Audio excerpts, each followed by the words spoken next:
American Atheists is one popular organization of atheists. You might recognize David Silverman, who I guess is the president of the organization, and maybe Amanda Neve. Am I pronouncing that right? The managing director. American Atheists strives for the civil liberties of atheists and the total, absolute separation of government and religion, or so it claims.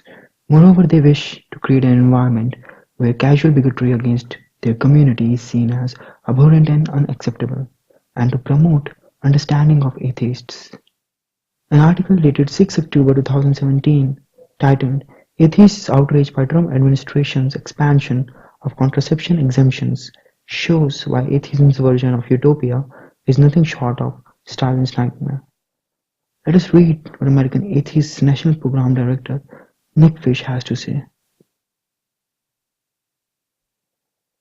These rules allow any business, including huge corporations or even insurance providers themselves, to claim a religious or moral objection to providing birth control coverage in their insurance plans.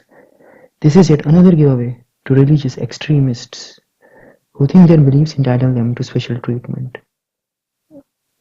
Did I read that right? So religious exemption makes someone a religious extremist? Then it is not about crusades or blowing down places? What atheists call special treatment is just what is religious freedom, outlined in First Amendment, to which American atheists subscribe to. Or maybe, let us see, who are fighting to protect real religious freedom. Really? So they believe that people should not be forced against their religion to provide for contraceptives?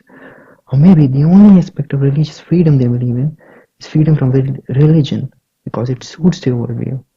But if indeed freedom of religion means freedom from religion, as FF thinks, does it mean that freedom of speech also means freedom from speech? They are part of the same sentence and same amendment. Let us read further. This is a nakedly political move that only serves to shore up president support among a certain religious group. The vast majority of Americans oppose this change. Public health experts oppose this change. Wait. But hey, isn't the whole idea of rights is that they are applicable even if a majority disagrees? And why do expert opinions matter? Would expert opinion matter in case of freedom of speech and expression? Or is this the only sphere it is to be applied to? But the insanity doesn't end here. The article further says, the only people who want this are the people who want to be allowed to impose their religious moralizing on their employees. This is an attack on women, on equality under the law, and on common sense. This is by far the most problematic statement for American atheists. American atheists actually believe that if you are not forced to provide for other here representing their preferred class, obviously then you are forcing your morality on others. According to American atheists, if you do not follow their morality, you are imposing your morals on them. If you refuse to give in to their demands concerning your property, you are imposing your morals on them. So one cannot refuse if atheists want to take something which is his away from him for what they want. Instead of posing it as something they are forcing on others or expecting of others, they pose it as somehow it is the attack on their freedom and First Amendment. And obviously, that mind-boggling gymnastics require framing this issue as big and people therein that is extremist, as hateful as possible. So, atheists use buzzwords like, this is an attack on women, on equality under the law, and on common sense. So it is misogyny if you cannot be forced to provide for women's birth control. So you believe that people should be involved in others' bedroom affairs. And how is that an attack on equality? No one argues that male birth control, that is, condoms, should be a concern of employer. According to American atheists, if Jack refuses to give Jill what Jill wants, then Jack is a moral fascist, a religious extremist, and a misogynistic, irrational bigot. Nice common sense, American atheists, nice. But the real motive comes clean in the end. The article further goes on to say, if providing comprehensive insurance coverage for employees was such a burden on religious freedom, why is the administration not allowing employers who are Jehovah's Witnesses to deny coverage for blood transfusion to their employees? Or allowing employers who believe in faith healing to only provide insurance that covers prayers? The funny thing is that atheists don't want that. Jehovah's Witnesses, which are not protesting in any such capacity, are being used as tools by atheists to forward the agenda. Would American atheists be content if Jehovah's Witnesses are provided the exemption as well? The obvious fallacy here is to say that there should be no religious freedom if there is not complete religious freedom. American atheists are not concerned for rights of Jehovah's Witnesses. If Jehovah's Witnesses were to be majority, then atheists would have been giving example of Christians here. Blood transfusion and contraception are entirely different matters. Blood transfusion is a specific life-saving procedure. Contraception isn't. What next? Would you want others to pay for your penis enlargement or breast enlargement as well? Is granting exemption from covering boob job anti-women as well?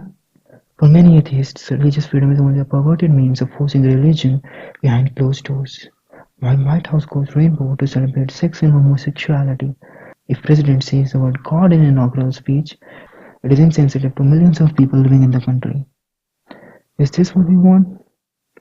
The reason why religious minorities who might be watching this should join hands against atheism, especially this version of it, is because even if you think that atheists are really being concerned about you, they are not. When atheists protect you from majority religion, be it in any country, they are not doing it for you, but to serve their agenda of forcing religion into closet, which includes you as well.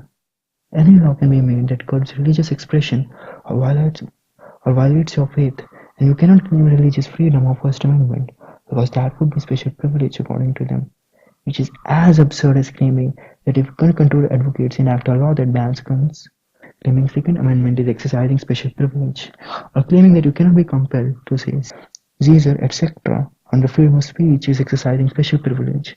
No, it is not a special privilege, it is a right afforded to all. If you don't own a gun or not want to, if you don't want to use wrong pronouns, it doesn't mean that others doing so is them getting more rights than you, and their exercise of these rights is akin to them imposing their morals on you.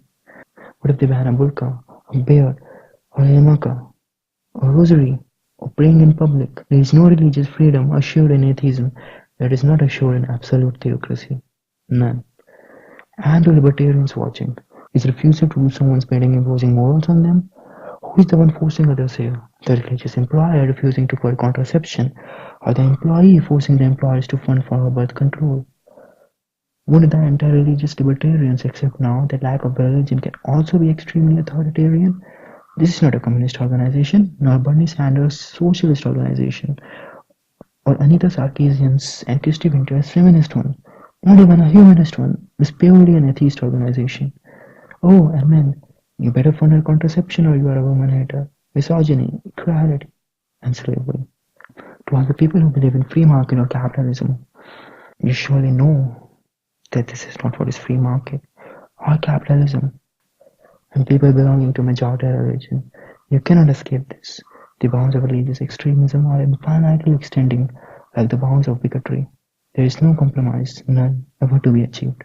Their existence is damning, and any property you have in society and government. And to those who are constitutionalist, do you think this should apply to free speech as well? Or to the Second Amendment?